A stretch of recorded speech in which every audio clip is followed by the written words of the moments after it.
Everybody smile. Sa pangalan po na kanilang Panginoon Hesus Kristo, isang mapagpalang umaga po sa bawat isa.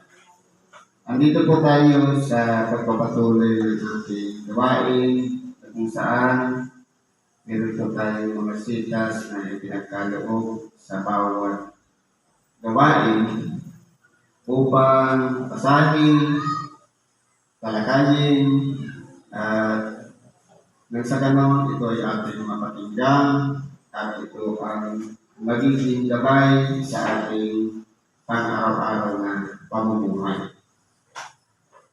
Ngayon po, dako tayo dito sa isang aralin. Sabi po sa sulat ni Apostol Pablo sa mga taga-Pilipos, Kapitulo 4, versikulo 6 hanggang 9.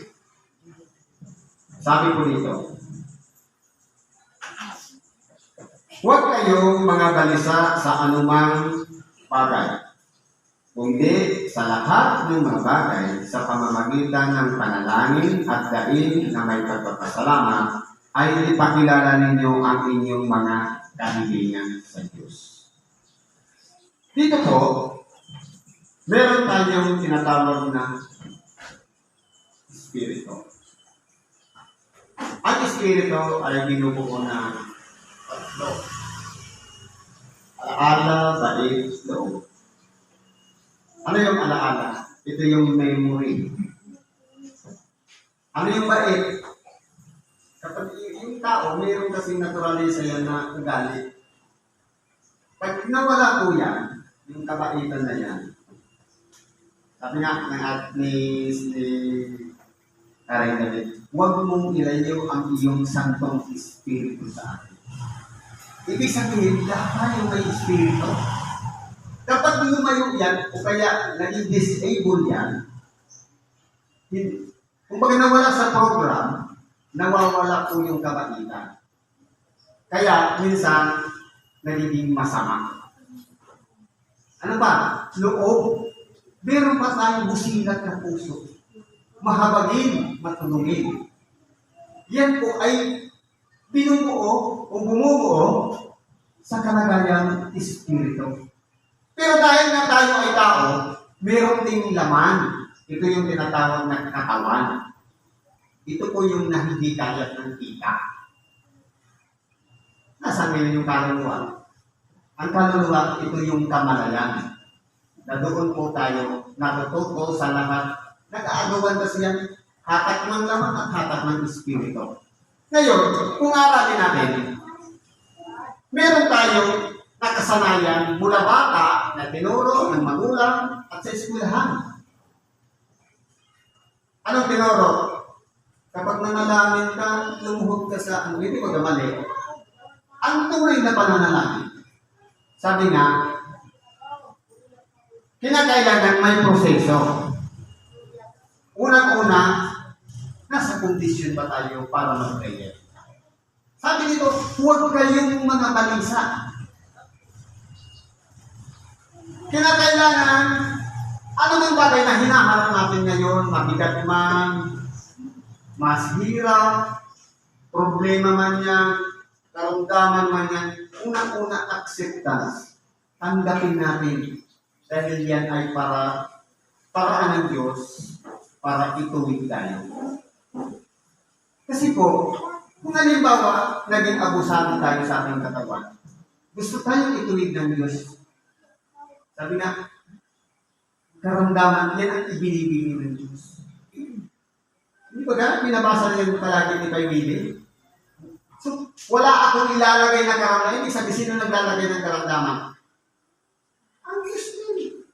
Para bigyan tayo ng kapahingahan, makapag-nilay-nilay, makilala natin na meron pa ng Diyos. Kasi kung halimbawa, sanay tayo sa sarili lang natin lakas, maresistensya ako, malakas ako. Parang nagtitiwala lang na sa kanyang sarili.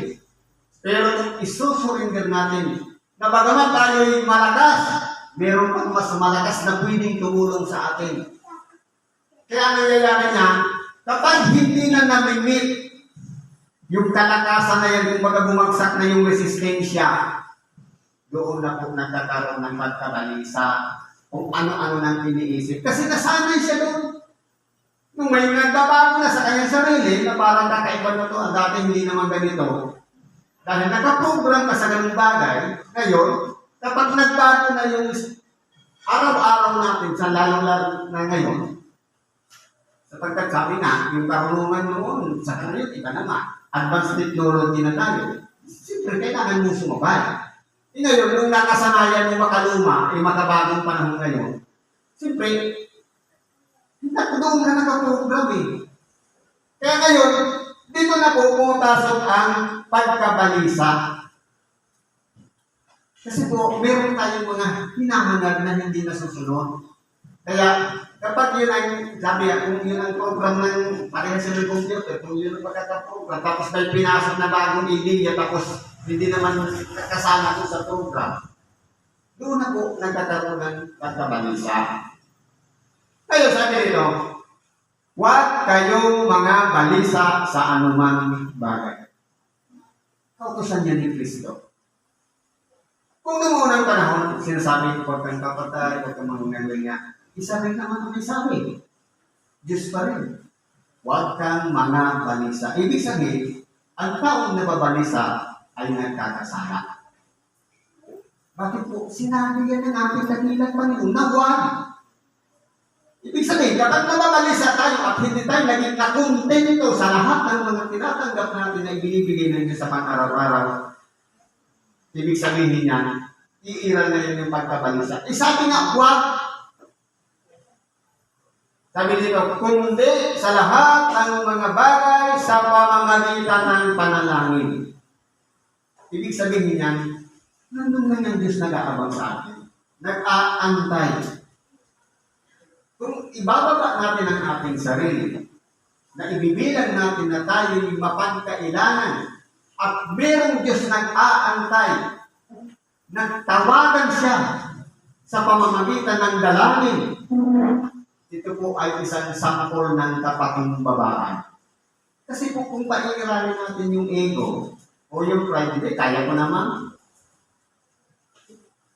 Di ba ga?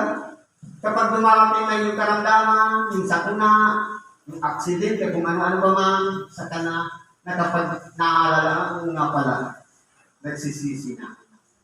Kaya po, ang pamamaraan ng panalangin, ito po yung parang ipinupukol natin doon sa Diyos yung lahat ng ating mga kailangan. Pero kasama dito, panalangin at daing.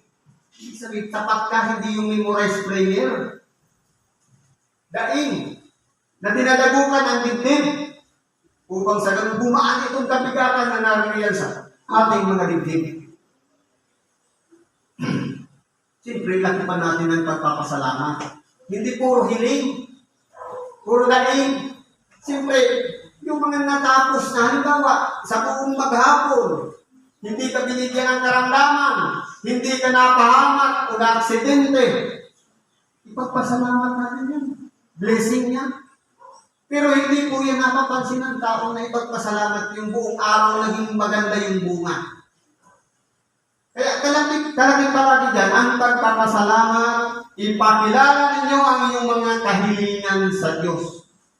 Hindi pwede idaan pa sa isang tao, sa mga santo, direktamente na sa Diyos. Ngayon, ano yung makakamtan kapag ang isang tao siya mismo ang nagpukul ng panalangin sa Diyos? Ito ang benepisyo. At ang kapayapaan ng Diyos na di masayod ng pag-iisip ay mag-iingat ng inyong mga puso. Di ba ga? Hindi masayod ng pag-iisip. Kasi kung may limitasyon lang naman ng pag-iisip, kasi naman malaki lang kunti sa kamao yung kaliwa ka ng brain. Kaya hindi pwede sabihin, alam ko na lahat. Hindi katotohanan niya. Kasi po, lahat tayo ay kulang pa sa kaalaman. Yung nga lang ang pagpapakumbaba, kaalaman nyo, kung hindi pinapractice yun, magbubunga yun ng kataasan. Kaya po kinakailangan doon, masumpungan yung kapayapaan ng Diyos.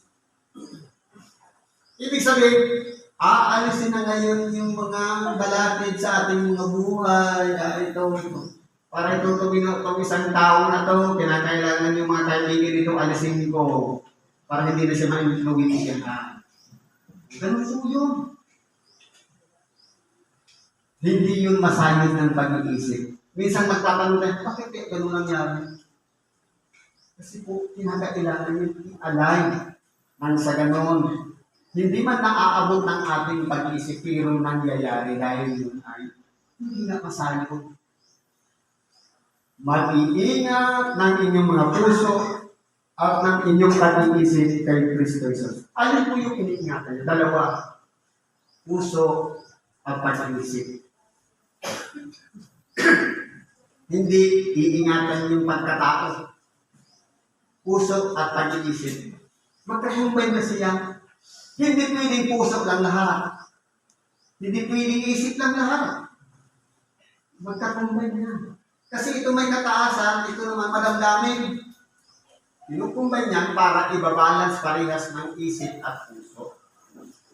Kapag inisip mo, mali yung ginawa mo, ang tanong, kapag sinabi mo ang mali, may nasaktan, wala. Kapag may nasaktan, ibig sabihin, nakatisod ka. Kaya nga, ito pinag-iisipan ang isinasa puso na dapat lahat ng lumalabas sa ating bibig hindi makabiktima, hindi makapahamak sa kapwa. Kaya binabalance ng Diyos. Yan ay yung tinatawag na kapayapaan ng Diyos. Kasi po, sa pagsasalita at sa pagdidesisyon, doon po tayo malimit nagkakamali. Pero kung tayo ay mapagpakumbang ang puso, makikita natin sa ating mga sarili na mas magaling sila kaysa sa atin. Yun ang palagi nasa isipan natin. Kasi kung sabihin, mali ka ako tama, hindi tayo pwedeng humusga. Kundi, mas magaling ang iba kaysa sa atin. Ibig sabihin, mas kahamak-hamak dapat ang tingin natin sa ating sarili kaysa sa iba. Ganun ang practice natin. Yun po yung tinatawag na kapayapaan ng Diyos. Dahil si Kristo man ay hindi rin nagmalamig. Kaya nga siya nagtagumpay dito sa ibabaw ng sanlibutan dahil po sa kapakumbabaan. Yan ang pinakasusi ng pagtatagumpay. Ang kapakumbabaan. Yan po nagtagumpay si Kristo. Sabi dito, katapos-tapusan mga kapatid, ano mang bagay na katotohanan? Ano yung katotohanan? Sabi nga, ang katotohanan ang magpapalaya sa inyo. Kung gulong-gulo ang isip natin, tanggapin natin ang katotohanan. Kung may mali tayo, i-accept natin. Magkakalaya tayo sa bagay nila. Problema man na. Kung dahil sa kinain natin, napahamak tayo, i-accept natin. Yun ang totoo eh. Kinain ko kasi yun eh, kaya ako sumakit ang tiyan ko eh, kaya ako nagkahiglan. Kasalanan natin, yun yung katotohanan. Sabi nito, ano man bagay na kagalang-galang, yung dapat respeto. Sa magulang na anak, minsan parang mas magaling na yung anak sa magulang. Hindi po. Totoo, pare-paras tayo tao. Magkakaiba-iba ang gulang, pero sa kaalaman at karunungan ito dapat ito tayo nag-iingat. Sapagkat, sabi nga, sa tunay na reliyon, mag-ingat ng kanyang bibig sa pagsasalita. Minsan sumasagot sa magulang. Nangangatwiran pa. Ang tanong, meron pa bang paggalang? Wala na. Kasama yun sa kautusan. Igalang mo ang iyong ama at ina. Kaya mali man yan, kaya tama, irespeto mo pa rin siya.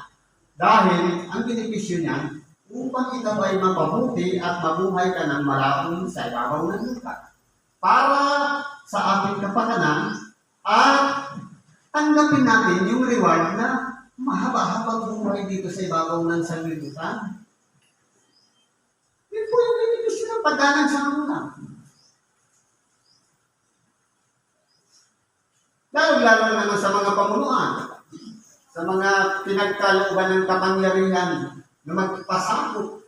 Kaya nga may mga pamunuan, pamahalaan. Ano mang bagay na kaibig-ibig, ano kaya yung maganda? Maganda, nag-ibigay na ano kaya yung the best? Ano pwede? Ano maganda? Yun yung sinasabi, ano kaibig-ibig. Ano mang bagay na mabuting ulat? Paano mang bagay ng mabuting ulat? O report, hindi yung masamang ulat. Nagkwento ng aking buhay ng kapitbahay, tapos ikikwento mo rin. Dapat yung mabuti lang. Yung ikakagaling. Ano man bagay na kagalingan? Ano yung best? Halimbawa, sa pagpupulong na lang. Ideya mo, meron pa palang mas magaling na ideya. Respeto natin yung ideya ng iba, mas magaling pa pala yun, isa sa atin. Iyan ang pag-iisip niya eh. Iba naman tayo. Kaya sabi, ano man bagay na kagalingan? Best of best. Whatsoever best. Ano man bagay? Yun po dapat ang talaga natin. Ano man, kung may ano man kagalingan, yun ang isasama best of best. Yung pinakamagaling na ideya. At kung may anumang kapurihan, ay isipin ninyo ang mga bagay na ito. Ang mga bagay na iyong natutuhan. Ano yung mga natutunan natin? Meron kasi tayong tinatawag na karunungan at kaalaman. Pag sinasabing ang isang taong marunong na, saan? Ano ang batayan ng kanyang karunungan? Sa libro? Sa Bible? Depende po sa nagturo. Kaya ang kaalaman, yun yung pagsasaliksik ng iba-ibang bagay. Pero ang karunungan, may batayan na. Kasi kung halimbawa, nabanggit lang naman, napanood lang natin sa YouTube, tapos yun na yung pinanindigan natin, tama na yun. Ang tanong, sumasangayon ba yun sa Espiritu Santo yung natutunan natin? O pumalang ang ideya ng isang tao? Kung yan ay mula sa Espiritu Santo, alalahanin natin ang mga banal na kasulatan, magkakaiba-ibang panahon, isinulat, bago pa isinilang ang mga tao, magmula kay Adam, nakadetalye na. Bago pa nilikha ang tao, nakasulat na ang mga kasulatan. Iba-ibang panahon, iba-ibang tao, iba-ibang lahi. Pero, bakit ang tanong? Mayroong isang author lang na nananahan sa lahat ng mga nagsulat ng mga banal na kasulatan. Paano yung tao kung ang karunungan? Natutunan sa banal na kasulatan. At sa pag-unawa din, hindi galing sa ibang tao yung kanyang kaalaman o natutunan, kundi dikta ng Espiritu Santong sumasa kanya upang kahit saan mo basahin, luma o bagong tipan na iintindihan niya sapagkat yan ay galing sa Espiritu Santo. At hindi gawa-gawa lang ng tao, o opinion lang ng tao. Unlike doon sa mga libro, na kung ano lang yung ideya na na-discover ng tao, na tinatawag natin mga scientists, hanggang doon lang. Kaya po yung karunungan, depende po kung saan siya magaling, saan siya marunong. Sa maka-spiritual ba, o makasanlibutan karunungan. Yun po yung pag-aralan natin. Sabi nito, ano ng mga bagay na natutuhan, tinanggap at narinig. Ito na ngayon yung gospel. Tinanggap. Halimbawa, nakikinig tayo ng Ebanghelyo, dumadaan sa ating tayo. Ang tanong ba, ito ba'y tinanggap natin? Kung baga sa pagbibigay, nakabukas din yung palad natin, nahawakan natin. Tinanggap at narinig at nakita. Ito na yung mga sinasabi ni Apostol Pablo na dapat lahat ng ito ay nakukuha natin sa pamamagitan ng unang-una, disiplina sa sarili. Dalhin mo ang katawan mo sa templo. Dahil ang Ebanghelyo dito ibinibigay. Paano mo tatanggapin kung pinasa na lang sa iyo? Baka may dagdag yun, may bawas. Pero kung dito mismo, narinig mo mismo ang Ebanghelyo, ang sitas, ang binasa, maganda po yun. Dapat po, alamin muna natin, tinanggap ba natin yung Ebanghelyo? Kapag yan ay ginawa natin, pinakinggan, natutunan, tinanggap, ang Diyos ng kapayapaan ay sasakin mo. Kaya po, kung titingnan po natin sa 7 sa 9, palagi din nasasabi, ang Diyos ng kapayapaan. Pagkatapos kaya ng pakinig natin ng Ebanghelyo, meron pa bang gumugulo sa isip natin? Kapag meron pa, wala pa rin ang kapayapaan. Para tanggapin natin ang kapayapaan, tanggapin natin muna ang Ebanghelyo, ang salita ng Diyos. Para alisin yung mga bagay na bumabalakid yan. At dito, upang sa ganon, hindi natin masunod yung kalooban ng Diyos. Nandun na naman ulit tayo sa pagkabalisa. Kahit pagkain, ano tayo kakainin ko, wala akong pamasahe, walang gas. Kapag yan ang inutubusan natin, ano kaya ipag-pray na lang natin? Kasi po, ang Diyos, nandyan lang siya. Gagawa siya ng paraan para tulungan tayo. Yun po ang susi para tantan natin ang kapayapaan ng Diyos sa ating mga buhay. I-surrender natin ang ating mga sarili sa Diyos. Tanggapin natin sa ating sarili na tayo walang anuman, mahina, marupok, at mayroong Diyos na kinakailangan natin isang dalang at tawagin at ipupul natin sa Kanya ang panalangin. Marahil ito ay isang halimbawa ng kapakumbabaan.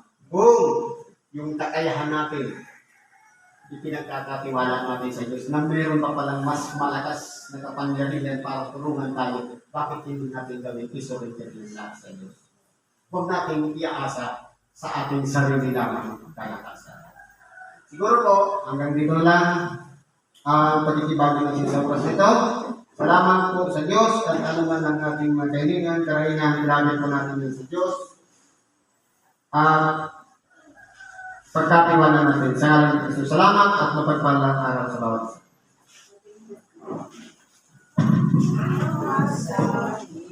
Siya ay kasama.